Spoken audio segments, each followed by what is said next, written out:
سے جب کوئی چیز جائے گی جسم میں تو روزہ ٹوٹتا ہے. منافذ عادیہ، منفذ کہتے ہیں راستہ، منافذ عادیہ. تو منافذ عادیہ میں منہ ہے، ناک ہے، شرمگاہیں ہیں، یہ منافذ عادیہ ہیں، کیونکہ اس کی چیز نکلتی جاتی بھی ہے.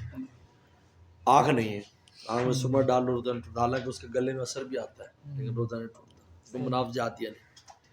اس لیے آج کی دارالعلوم کراچی والے تو کان کو بھی منافذ عادیہ میں شمار نہیں کیا، کیونکہ منافذ عادیہ نہیں ہوگا، تو اس لیے کہ کان میں آگے پردہ ہوتا ہے تو ڈائریکٹ کوئی چیز نہیں جاتی.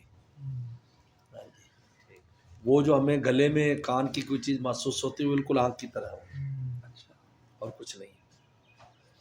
تو انہوں نے کہا کہ کان میں دوائی ڈالنے سے بھی روزہ نہیں ٹوٹتا. یہ ہے ابھی جو فتویٰ جدید آیا ہے، پرانے لکھا ہوا کتابوں میں، لیکن کہا کہ وہ طبی اصولوں کو اصل میں مد نظر نہیں رکھا گیا، طبی تحقیق نہیں تھی تو انہوں نے ایسے لکھ دیا. تو اب جسم میں انجیکشن لگائیں گے تو یہ تو منافذ عادیہ نہیں ہے.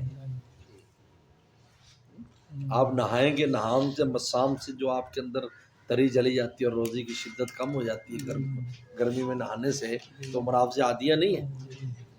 یہ اصول ہے اصل میں، اس اصول پر آپ چلاؤ. ہم تو اسی سے پہلے سے میرے تو یہ تھا اسی سے میں نکال لیتا تھا، لیکن یہ اب تصریح بھی موجود ہے. اور بچھو پر کیا ہے، بچھو ہے، ڈنگ والی تتیا ہے، مکھی ہے، شاید کاٹ لیتی ہے تو زہر جاتا ہے اندر، روزہ نہیں ٹوٹتا. تو اگر شوگر لو ہو جائے تو گلوکوز کا انجیکشن لگا دیکھ لو